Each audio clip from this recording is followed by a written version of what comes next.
Hello friends, સ્વાગત છે તમારા બધાનું ફરીથી એકવાર. તો અત્યારે શિયાળાની સિઝન સ્ટાર્ટ થઈ ગઈ છે અને મેથી પુષ્કળ પ્રમાણમાં આવી રહી છે. મેથી ખાવી જોઈએ, જે હેલ્થ માટે પણ ખૂબ સારી છે.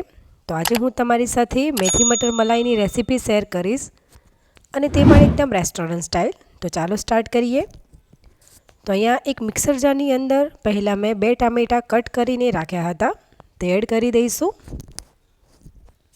જે લોકો લસણ ડુંગળી ખાતા હોય તે લોકો પહેલાં ડુંગળીને થોડીક એવી તેલમાં સાંતળી અને પછી ગ્રેવી બનાવી શકે છે.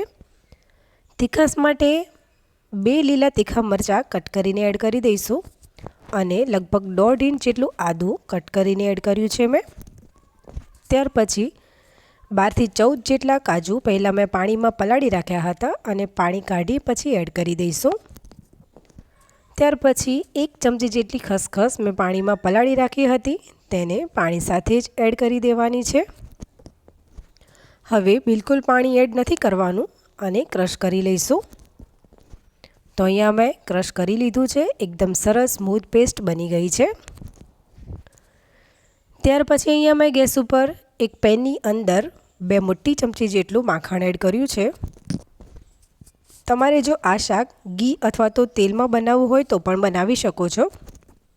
હવે માખણ એડ કર્યું છે એટલે બહુ વધારે પડતું ગરમ નહીં થવા દઈએ, નહીંતર ઘી થઈ જશે અને થોડીક એવી દાજવાની સ્મેલ પણ આવશે. એટલે થોડુંક ગરમ થાય એટલે અડધી ચમચી જેટલી રાઈ અને અડધી ચમચી જેટલું જીરું એડ કરી દઈશું.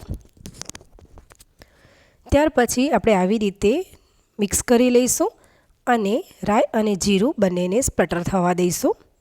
કેમ કે રાઈ અને જીરું જો સ્પ્લટર નહીં થાય તો કાચો ટેસ્ટ આવશે. અહીંયા રાઈ જીરું સ્પ્લટર થઈ ગયા છે તો 3 થી 4 મરી, 1 લવિંગ અને 1 નાનો તજનો ટુકડો એડ કરી દઈશું. અડધું લાલ સૂકું મરચું એડ કરશું અને લગભગ 1/4 વાટકી જેટલા મેં ઝીણા કટ કરેલા કેપ્સિકમ લીધા છે તે એડ કરશું. એકવાર બરાબર મિક્સ કરી લઈશું. ત્યાર પછી આપણે જે ગ્રેવી બનાવી હતી તે પેનમાં એડ કરી દેવાની છે. તો અહીંયા મેં ગ્રેવી એડ કરી દીધી છે.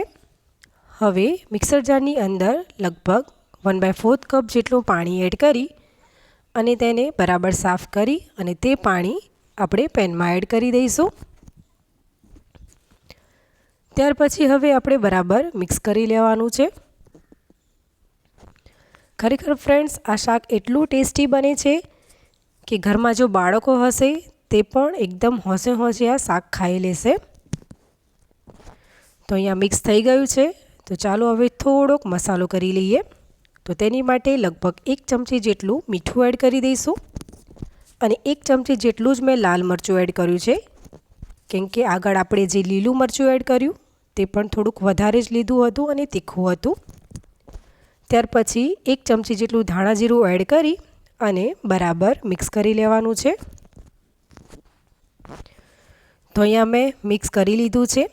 હવે આપણે ગ્રેવીને કૂક કરવાની છે, પરંતુ ગ્રેવી અત્યારે થોડીક ઘટ છે એટલે તેની અંદર આપણે થોડુંક પાણી એડ કરી દઈશું, લગભગ 1/4 કપ જેટલું, અને બરાબર મિક્સ કરી લેવાનું છે.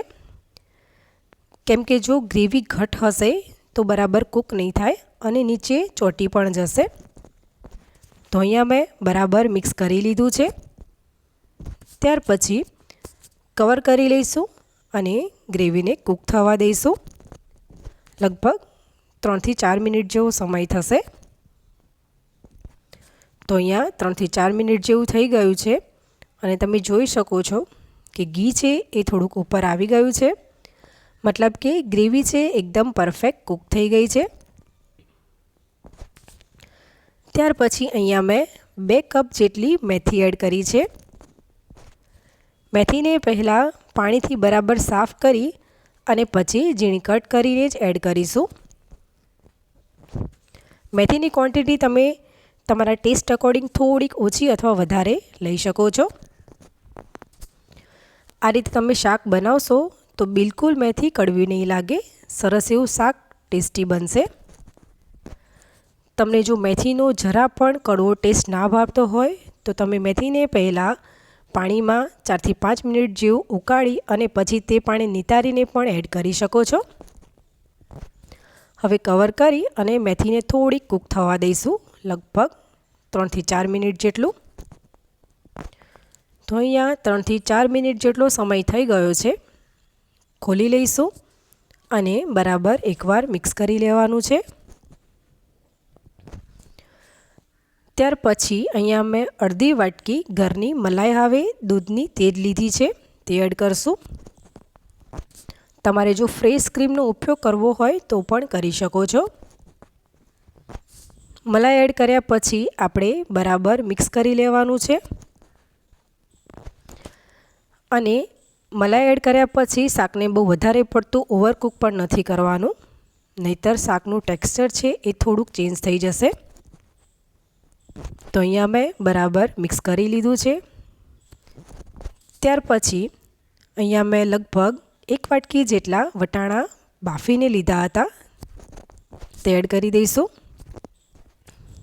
અને ફરીથી બરાબર મિક્સ કરી લેવાનું છે. વટાણાની ક્વોન્ટિટી પણ તમે તમારા ટેસ્ટ અકોર્ડિંગ થોડી વધારે લેવી હોય તો લઈ શકો છો. અહીંયા મિક્સ થઈ ગયું છે. હવે કવર કરી લઈશું અને કૂક થવા દઈશું, જેથી કરીને વટાણાની અંદર સરસ એવી ગ્રેવીનો ટેસ્ટ આવી જાય.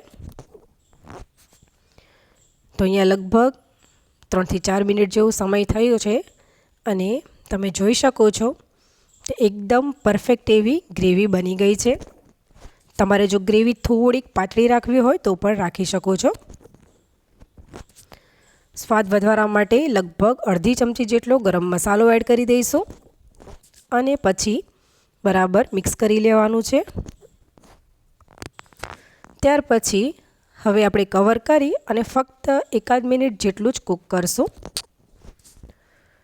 1 મિનિટ થાય એટલે ફરીથી ખોલીશું તો તમે જોઈ શકો છો ઘી પણ સરસ એવું ઉપર દેખાઈ રહ્યું છે. એકદમ પરફેક્ટ આ શાક બની અને રેડી થઈ ગયું છે, તમે જોઈ શકો છો. હવે ઉપરથી આપણે છેલ્લે થોડીક એવી કોથમીર એડ કરી દઈશું અને હવે ગેસની ફ્લેમ બંધ કરી તેને એક બાઉલમાં સર્વ કરી લઈશું. તો અહીંયા મેં તેને એક બાઉલમાં સર્વ કરી લીધું છે. તો ફ્રેન્ડ્સ, તમે પણ આ રીતે આ મેથી મટર મલાઈનું શાક એકવાર ચોક્કસથી બનાવજો.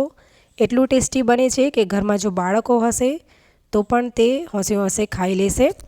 તો ફ્રેન્ડ્સ, તમને જો મારી રેસીપી ગમી હોય તો લાઈક કરજો, ફ્રેન્ડ્સ અને ફેમિલીમાં શેર કરજો અને સબસ્ક્રાઈબ કરી બેલ આઇકન જરૂરથી પ્રેસ કરજો, જેથી કરીને નોટિફિકેશન મળે. તો ચાલો ફરીથી મળીશું, ત્યાં સુધી આવજો.